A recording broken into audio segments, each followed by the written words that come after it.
Bonjour à tous les amis, c'est JC du canal Olympien. Voilà, donc bienvenue à tous dans ce JT Mercato du mardi 30 juillet. Donc voilà, les dernières infos. À l'heure où j'enregistre cette vidéo, il est 9h50. C'est sûr qu'au fil de la journée, ça va évoluer. Il y aura d'autres infos qui vont sans doute tomber. Mais en tous les cas, voilà, à l'instant T, à 9h50, je vais vous donner les dernières infos sorties dans la presse.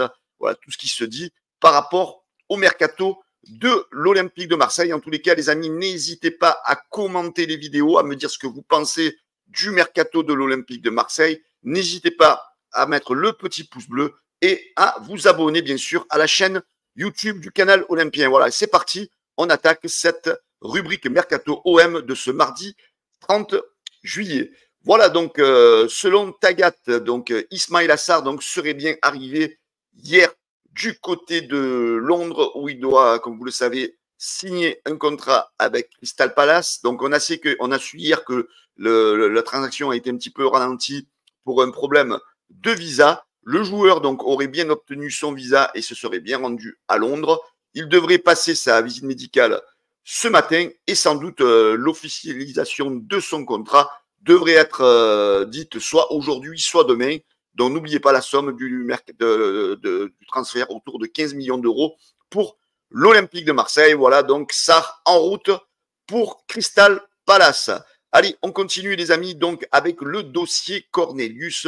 Le dossier pourrait donc aboutir autour de 4 millions d'euros. Donc dans l'équipe de ce matin, voilà, on annonce que les négociations sont bien en cours, que les deux parties auraient trouvé un accord. Les deux clubs pourraient s'entendre autour d'une somme de 4 millions d'euros. Voilà, le dossier Cornelius est en bonne voie selon le média français L'équipe. Allez, on poursuit avec Feyenoord, a priori, qui serait toujours hésitant pour lâcher son gardien, Timo excusez-moi pour la prononciation, Wenreuter. Voilà, vous le savez, le gardien allemand de Feyenoord est pisté par l'Olympique de Marseille. Cependant, le club hollandais hésite un peu à le vendre parce qu'actuellement, il était numéro 2 et pourrait le faire passer numéro 1. Donc voilà pourquoi le problème de l'hésitation de ce gardien en provenance de Feyenoord, peut-être pour l'Olympique de Marseille. Voilà, on sait que l'OM a beaucoup de problèmes avec le dossier du gardien de but. On sait que De Zerbi veut un nouveau gardien, mais ça stagne un peu. Alors hier, il est sorti une rumeur, alors à prendre au sérieux ou pas, mais surtout à prendre avec des pincettes.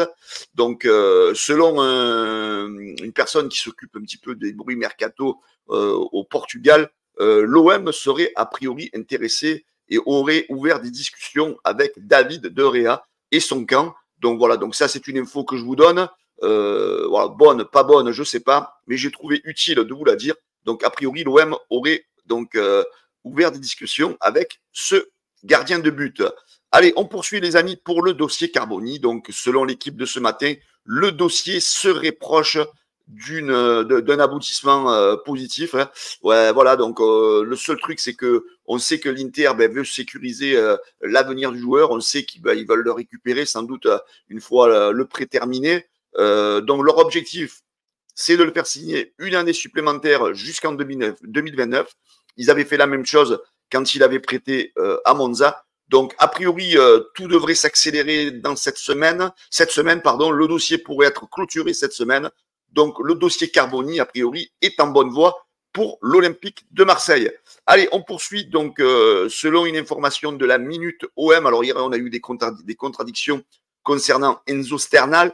Donc, selon la Minute OM, donc a priori, selon des informations qu'ils auraient eues, Lyon se serait intéressé ou s'intéresserait à Enzo Sternal. Cependant, dans la soirée, on a Marwan Belkacem qui aurait donc fait tomber cette supposition en disant que la prolongation de Sternal serait en bonne voie, ce qui serait une très bonne chose pour l'OM.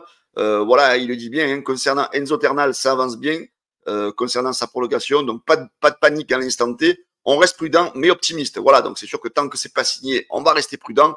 Mais selon les derniers bruits autour de la commanderie, ça serait en bonne voie pour une prolongation de Enzo Sternal.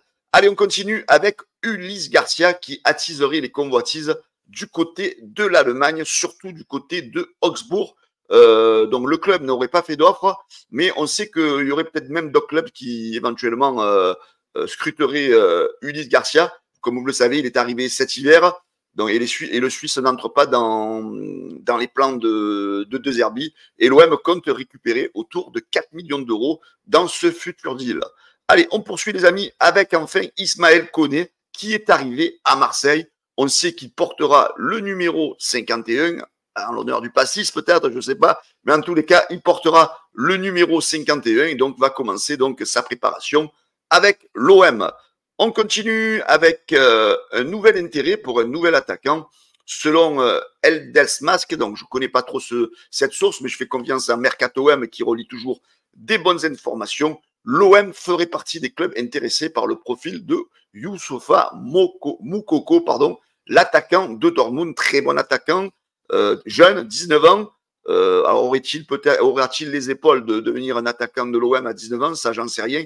Mais en tous les cas, on sait que c'est un bon joueur et on sait que l'OM serait dessus. Mais l'OM, bien sûr, ne serait pas le seul club avec un intérêt pour ce joueur.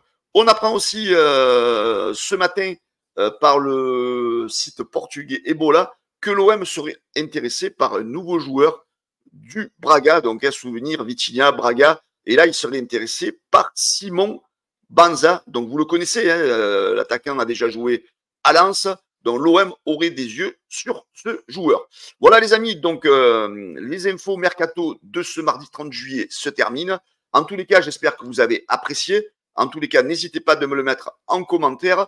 N'hésitez pas de commenter cette actualité et n'hésitez pas de me mettre le petit pouce bleu, les gars, et de vous abonner en masse à la chaîne YouTube du Canal Olympien. Ciao les amis, bisous à tous et à bientôt. Ciao.